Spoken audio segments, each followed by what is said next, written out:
Hola poetas, poetisas y amantes de la poesía. Bienvenidos y bienvenidas al segundo día del Festival Internacional de Poesía Letra Lúdica.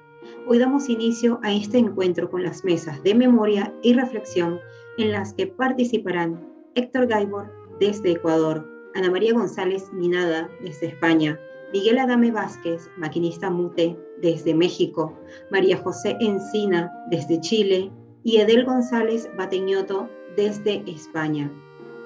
Al terminar este video, tendrán unos minutos para recargar energía y sumarse al estreno de las mesas de lectura, en el link que van a encontrar en la descripción de este video.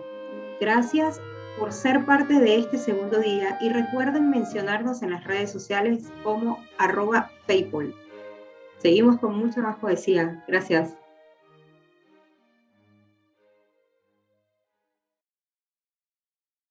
Mis saludos cordiales, mi nombre es Héctor Gaibor, soy de acá de Guayaquil, Ecuador, y es un honor grande poder participar en este evento internacional de poesía, letra lúdica. Agradezco a todos los organizadores, a todos los poetas, a todos aquellos que han hecho posible que este evento se realice. Alrededor de los 18 años comencé a escribir. Recuerdo muy bien esa época, ese momento en la cual comenzaba a experimentar mi primera crisis existencial, podemos decirlo de esa manera. Imagínense saliendo de la niñez, la adolescencia, la juventud, y en la cual uno comienza a experimentar cosas bastante complejas y difíciles en la cual uno no está preparado en cierta medida. Entonces comencé a escribir un diario, una bitácora de mis experiencias. Y una de las cosas que descubrí o comencé a descubrir en esa primera experiencia es que no escribía necesariamente lo que vivía o la realidad que estaba experimentando, sino más bien estaba escribiendo o reinterpretando lo que estaba sucediendo a mi alrededor, y más que escribir mi realidad en ese momento, lo que hacía es más bien escribir lo que quisiera que pasara. Es decir, tratando de cambiar esa situación, ese destino, ese momento. Sin duda, para un ser humano, para cualquiera de nosotros, buscamos de una forma intuitiva, espontánea y libre una forma de poder curarnos, una forma de poder afrontar nuestros problemas. Y así comencé, con esa intención, con ese deseo, una forma de alguna manera de curarme.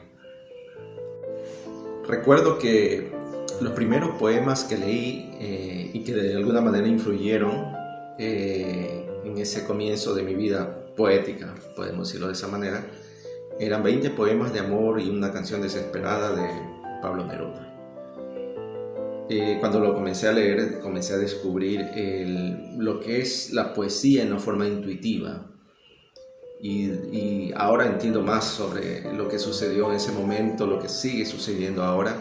Y de alguna manera la poesía es como el agua que se ajusta en el espacio y en la forma donde es contenida.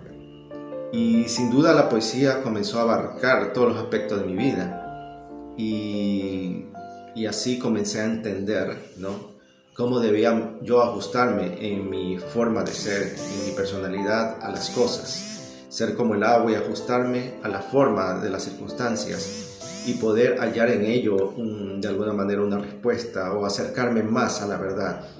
Entonces la poesía comenzó a trabajar en mí en ese aspecto. Comencé a entender la importancia de ver lo bello de las cosas, esa forma de descubrir aquellas cosas que están ocultas entre líneas. Eso me sirvió muchísimo en mi manera de ver las cosas, en mi manera de adaptarme a las circunstancias, y así comenzar, podemos decir, un proceso podemos decir, de reingeniería, o un proceso de cambio que en lo personal era muy necesario.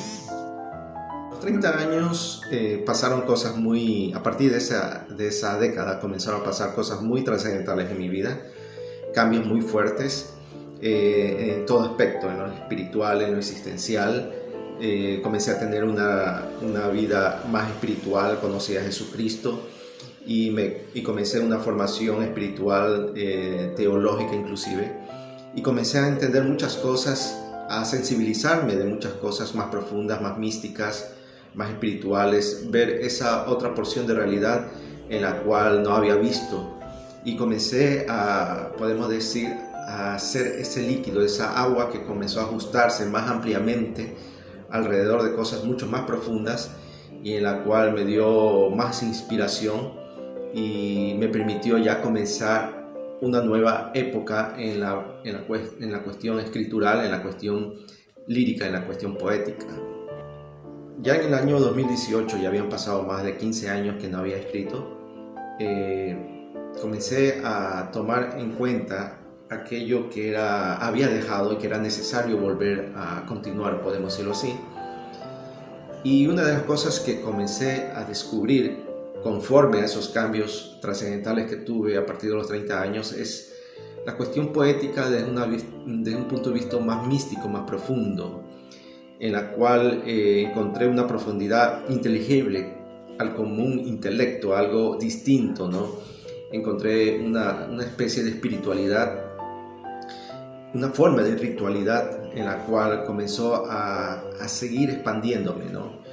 Es decir, ese líquido, esa agua en la cual comenzó a expandirse y a tomar las formas más amplias que antes no había conocido. Y así comenzó de alguna manera a forjar mi estilo, un estilo más onírico, un estilo surrealista, existencial, que de alguna manera trata de tocar esos temas profundos del subconsciente, por ejemplo, en la cual sin duda son cuestiones muy abstractas, muy complejas, y por eso uno lo descubre un poco en mi forma de escribir, en la cual se aleja la cuestión de la prosa poética y se acerca más a un estilo bastante libre, bastante existencial, más apegado a las cuestiones místicas,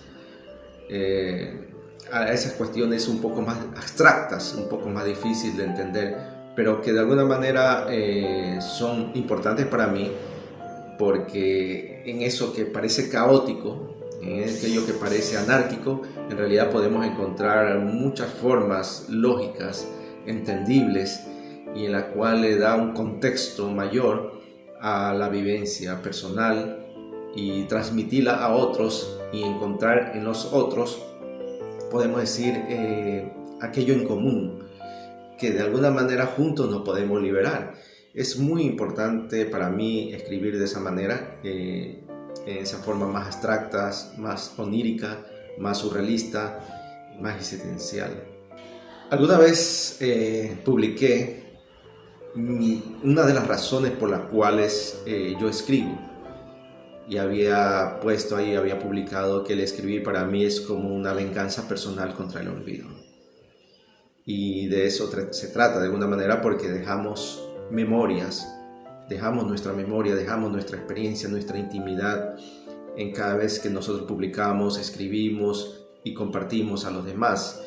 Yo creo que es una forma intuitiva de dejar, podemos decir, esa necesidad humana de compartir, porque somos seres sociables y de alguna manera necesitamos dejar al otro una herramienta, una manera, una forma en que pueda seguir o continuar en ese crecimiento personal, en esa forma de encontrar soluciones, respuestas. Y después de todo, nosotros los poetas no somos una ave más, somos la que nos atrevimos a abrir la jaula. Y esa es, podemos decir, el paradigma o la intención oculta que de alguna manera buscamos, ¿no? De ir más allá de lo que está establecido. Y bueno, eso es lo que puedo comentar y compartir con todos ustedes. Muchas gracias.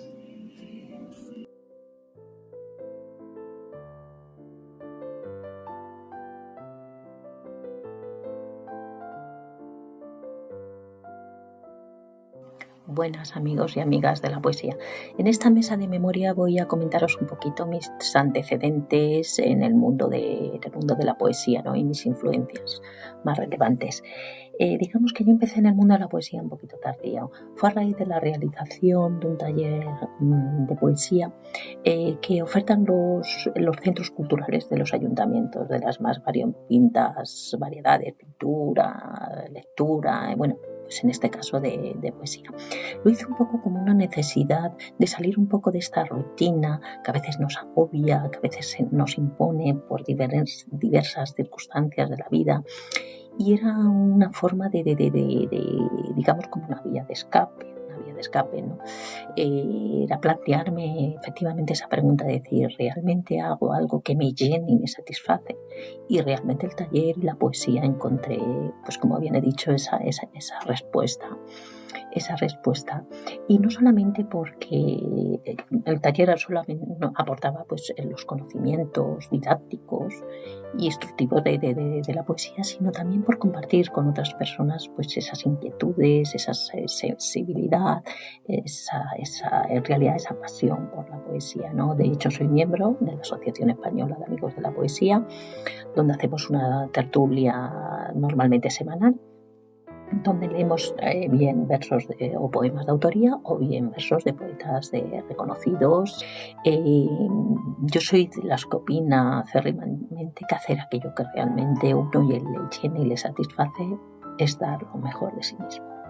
Y en eso las artes poseen esa maravillosa grandeza, ¿no? El artista, cuando crea,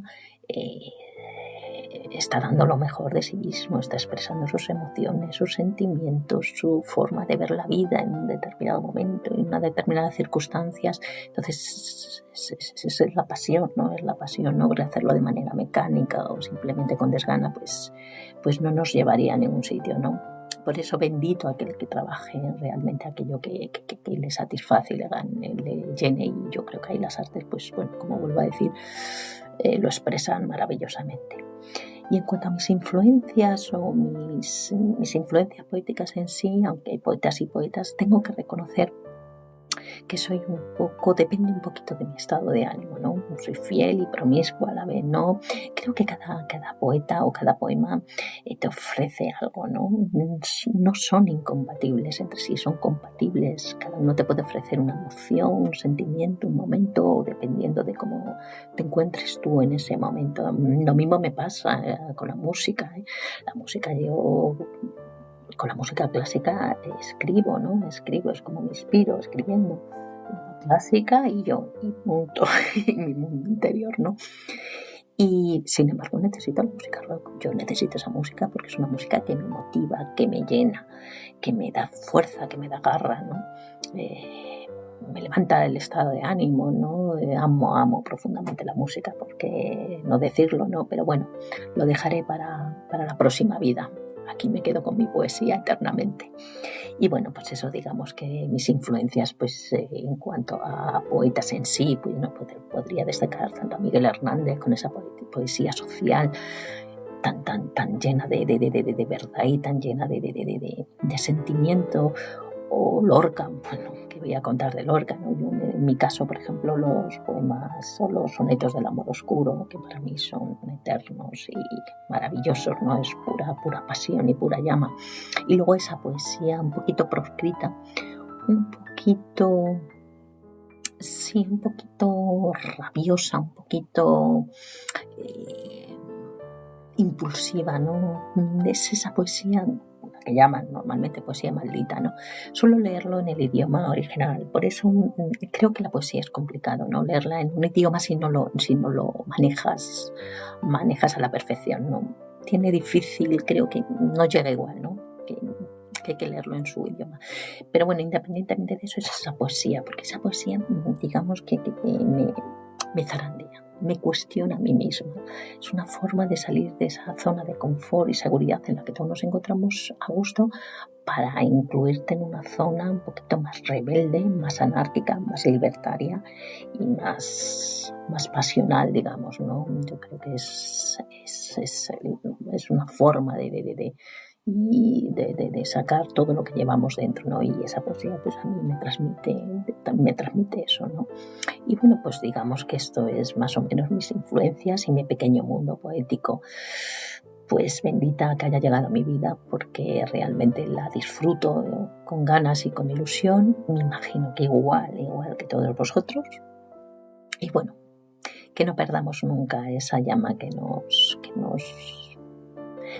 que nos cobija y que nos da alegrías, como es en este caso pues la poesía. Muchas gracias, amigos.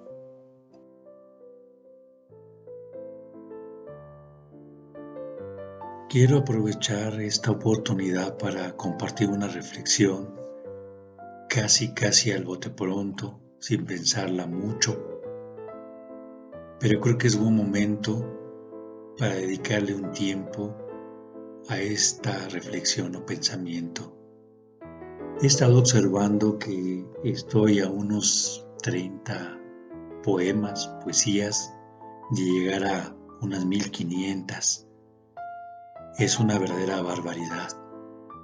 Vaya que son muchas. Se dice fácil y considero que cada una de ellas tiene una historia que contar, un pensamiento, una observación, una inquietud, un amor, un dolor, un suspiro, una caricia, una vivencia.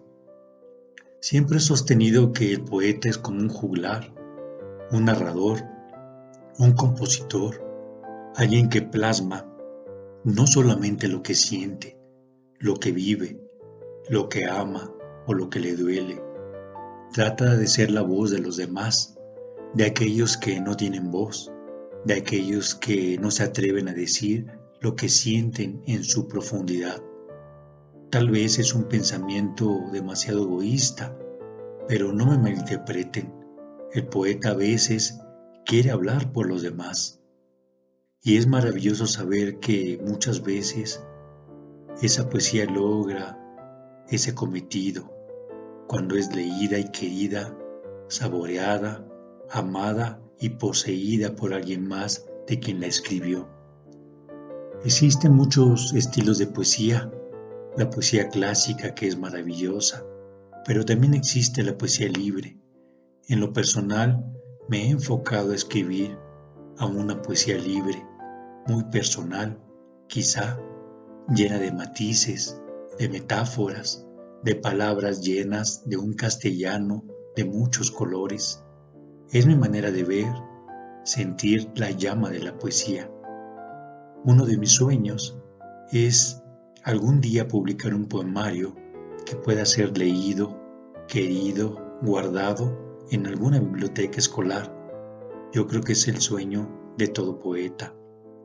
Así es que sigamos soñando, amando, escribiendo, intentando poner en letras pensamientos de la poesía, esa que nunca va a morir mientras exista el valiente que se siente poeta.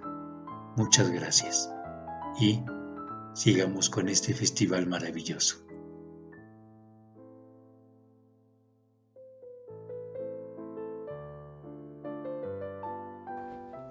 Fundamentalmente escribo bajo la forma de verso libre o prosa poética. Esto no siempre fue así. En mis primeras incursiones en poesía escribía un tanto más rimado y más sujeta a la métrica tradicional de alguna forma. Como comenté en otro video, empecé a escribir a los 9 años y justamente comencé escribiendo poesía. Luego escribí narrativa, pero mi acercamiento primero a las letras fue a través de la poesía. Pienso que de alguna manera mi poesía fue cambiando, caminando un poco, buscando más el camino emocional por fuera del orden lógico, como suele ser la tónica para muchos, siento. No sé si totalmente alejada de los cánones métricos, pero sí en una suerte de recreación, como que esa musicalidad que le pedimos al poema puede sustentarse en el texto. Y de este modo poder introducir algo un poco anárquico, por decirlo de alguna manera, algo de ruptura, algo de movimiento. Cuando pienso en el verso medido, la verdad es que desde ahí pienso que uno debería conocerlo de base, si es que desde ahí pretende deconstruir. Pienso que me parece fundamental, pienso que de verdad es fundamental conocerlo como base siempre, para desde ahí hacer algo diferente. Si desde ahí uno quiere usar distintos métodos, por ejemplo. Pero mi afán justamente consiste en no escribir rigiéndome por una cantidad de sílabas en particular. La verdad es que sigo un camino bastante intuitivo, y también es porque pienso que soy muy simple. Existen otras maneras de buscar ese ritmo en los versos. La oralidad es súper importante, entonces leerlo en voz alta, recitar lo que se escribe. Ahí uno encuentra como esa falta de armonía que de repente el poema puede llegar a tener.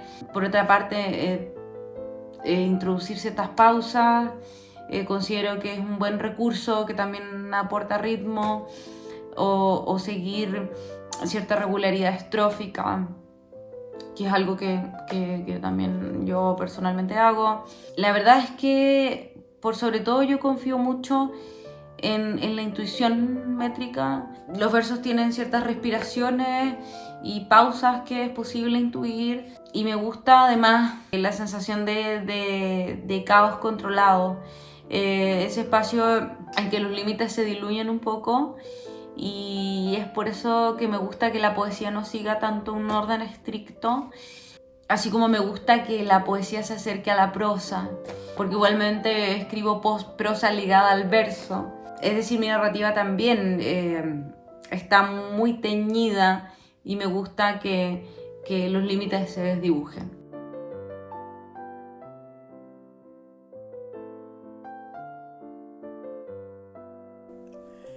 Hola a todos, un saludo caluroso en esta noche fría.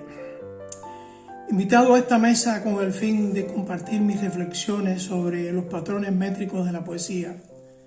¿Qué elementos determinan la escogencia de un patrón métrico? Y en mi caso particular, ¿por qué decido escribir en una medida y no en otra? Buena pregunta. Desde mi perspectiva personal, la poesía es bellísima, y detrás de sus rimas y de su belleza hay un profundo trabajo de elaboración que permite que el resultado sea mágico. Y es ahí donde entra la métrica, con el objetivo o el deseo de producir reiteraciones que configuren un ritmo y por tanto una musicalidad. La métrica, en mi criterio, le impone disciplina, le da personalidad y elegancia al poema, aunque no desdeño el verso libre. Me remito a un ejemplo de la obra poética de Martí en sus versos blancos académica, que dice así: y gritan al bribón cuando a las puertas del templo augusto un hombre libre asoma. Ven mi caballo con tu casco limpio, a hierba nueva y flor de llano oliente. Un endecasílabo rítmico musical bien hecho. Como ya se podrán imaginar, para mí no resulta tan sencillo escribir un poema con una métrica muy concreta, como tampoco es sencillo expresar los sentimientos en verso. No me veo planificando escribir un poema en verso hexasílabo o octosílabo o versos alejandrinos. Quiero decir que ante un evento que reviente la musa, en mi caso emergen juntos contenido y forma, con el consabido trabajo de edición posterior. Es decir, que si el sentido del sentimiento expresado en cada verso va más allá de las 8 o 10 sílabas, pues sale un poema de arte mayor, ¿no? Y he escrito tridecasílabos, seventesios y octonarios, y me he enterado que era ese tipo de verso cuando me lo han comentado otros amigos poetas en las redes. La poesía es como el río que brota y sigue su cauce, se estrecha en el cañón, se expande en el valle, semeja al agua, aflora, se desliza por la declive en meandros, cascadas, pozas profundas. No obstante, debo reconocer que la vida ha cambiado, que tengo mis preferencias, que me gusta mucho la cuarteta imperfecta y la décima me salen fluidas, y cuando concurro a festivales de poesía con determinadas especificidades, Pongo ejemplo, el aniversario del MEPI es una característica singular, el festival de décima con temas escogidos, pues soy muy capaz de escribir los versos y vestirlos con el traje a la medida.